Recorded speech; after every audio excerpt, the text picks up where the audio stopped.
মল্লারপুরে tender দুর্নীতি নিয়ে শাসক বিরোধী সংঘাত, 17 দফা দাবি ঘিরে সরব তৃণমূল। বীরভূমের মল্লারপুর 1 নম্বর গ্রাম পঞ্চায়েতে টেন্ডার দুর্নীতিকে কেন্দ্র করে রাজনৈতিক কাদা ছোড়াছড়ি তুঙ্গে। অভিযোগ উঠেছে নিয়ম মেনে টেন্ডার ছাড়াই স্বজন পোষণ করে কাজ দেওয়া হচ্ছে। স্থানীয় ঠিকাদাররা এ নিয়ে গত মঙ্গলবার পঞ্চায়েত প্রধান কবিতা বিশ্বাসের কাছে একটি স্মারকলিপি জমা দেন। অভিযোগকারীদের বক্তব্য, নোটিশ বোর্ডে টেন্ডার ঝোলানো হয় না, বরং নিয়ম ভেঙে কাজ বরাদ্দ দেওয়া হচ্ছে। অন্যদিকে পঞ্চায়েত প্রধান কবিতা বিশ্বাস জানিয়েছেন, যার যা জানার আছে সব জানানো হবে। প্রকৃতপক্ষে কিছু তৃণমূলপন্থী ঠিকাদার কাজ না পাওয়ায় মিথ্যা অভিযোগ তুলছে।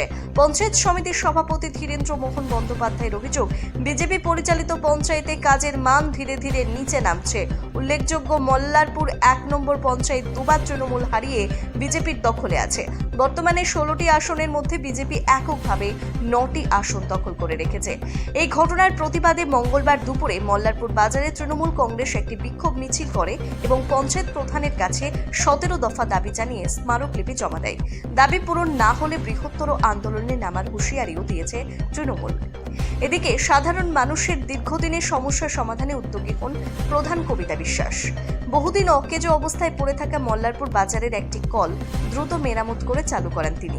এই পদক্ষেপে খুশি হয়ে সাধুবাদ জানিয়েছেন সাধারণ মানুষ।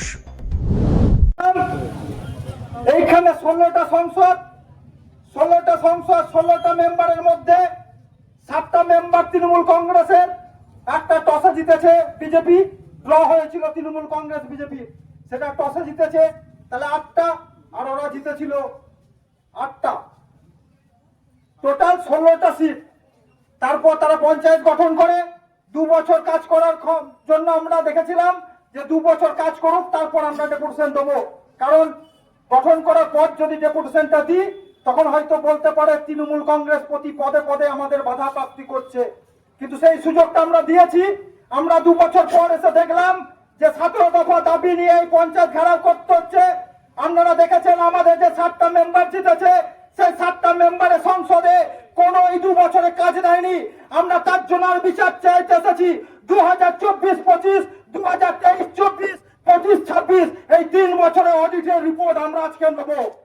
এবং যে সমস্ত আমাদের যারা এখানকার মল্লারপুরবাসী 14,000 ভোটার আছে, যে সমস্ত বাড়ি আছে, তারা যে ট্যাক্স দেয়, সেই ট্যাক্সের টাকা, অল ফান্ডের টাকা কি কি কাজে ওরা ইউজ করেছে, তার আমরা আজকে জবাব দিতে এসেছি। আপনারা দেখেছেন পঞ্চায়েতের সামনে একটা ড্রেন ছিল, সেইখানে বাইক রাখা যেত, আজকে বাইক রাখার জায়গা নেই, রাস্তায় আপনাকে বাইক রাখতে হয়। সেইখানে 2টো রুম শাটার করে দিয়েছে যাতে ভাড়া দেওয়া যায়, সেই টাকাটাও মারতে পারা যায়, তার জন্য ব্যবস্থা করেছে এই পঞ্চায়েত। আপনারা দেখতে পাচ্ছেন আজকে কোন পঞ্চায়েতে কোনো ড্রেন রাস্তা পরিষ্কার নেই। ব্লক থেকে যে ভিআরপি নিয়োগ করা হয়েছে তাদেরকে দিয়ে ড্রেন পরিষ্কার করা হচ্ছে, কিন্তু নতুন করে কোন লেবার নিয়োগ করে টেন্ডার করে 15FC বা 50 টাকায় কোন স্কিম ধরে কোন ড্রেন পরিষ্কার করা হয় না।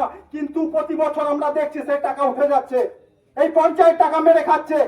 আপনারা দেখছেন, আগের দিনে দেখেছেন আমরা যে কন্ট্রাক্টরদের সঙ্গে যে যুদ্ধ বাতানুবাদ, শুধু কি বলছেন, আর টেন্ডার যখন 1 লাখ টাকা নিচে হয় তখন এই টেন্ডার না করলে হলো।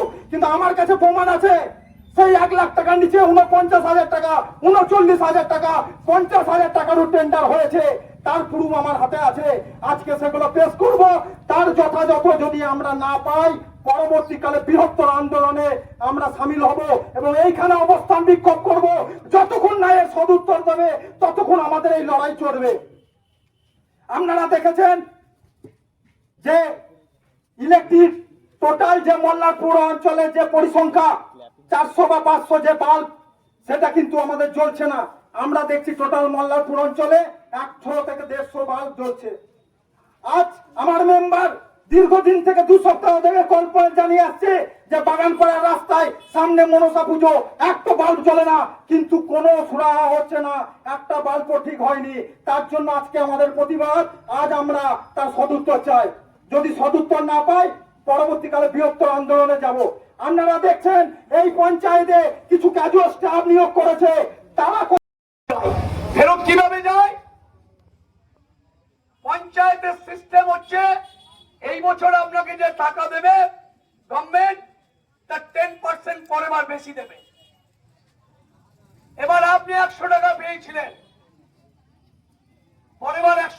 টাকা পাবেন, কিন্তু আপনি খরচ করেছেন 50 টাকা, তাহলে পরের বার আপনার পাওনা হলো 60 টাকা।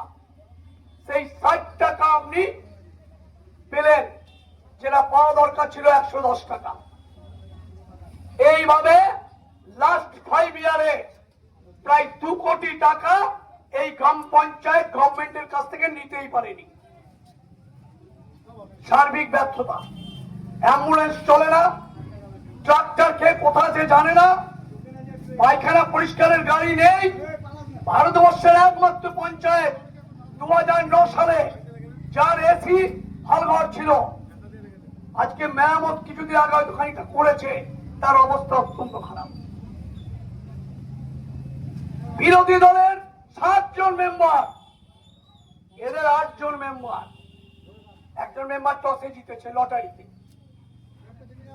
নিয়ে পঞ্চায়েত দখল করেছে।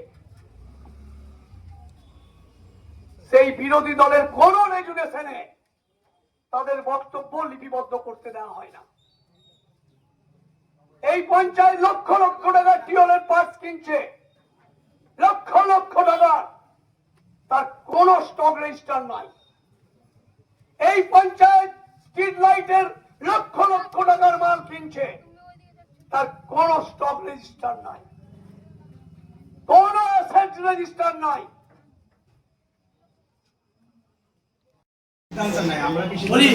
টেন্ডার কমিটিতে বিরোধী দলের লোকদেরকে ডাকেন আছে?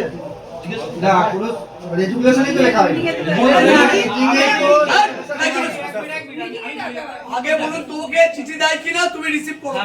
সেটা আগে জিজ্ঞেস করুন। হ্যাঁ, রিসিভটা করি, কিন্তু এখানে কোনো রেজুলেশন লেখা হয় না। তুমি আমাদেরকে তুমি তার কমপ্লেন কেন করোনি গভর্নমেন্টকে? বলা হয়েছে